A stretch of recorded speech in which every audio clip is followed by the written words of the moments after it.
In this tutorial, you will learn how to calculate net present value, or NPV, in Excel.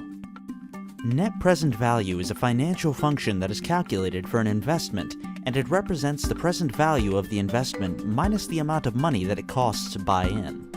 Excel offers a preset function for this called NPV. Please be aware that all the investment cash flows must occur at the same interval for the calculation to be accurate.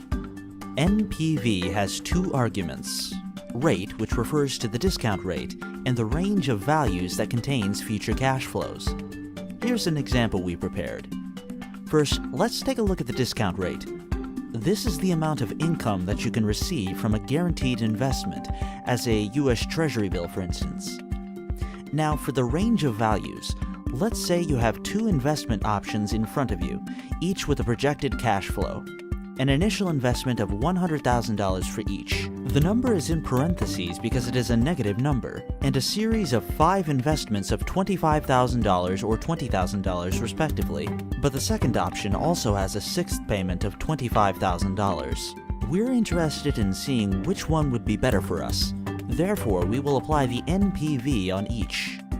Go to the cell where you want the function to be calculated and type the following: equals NPV.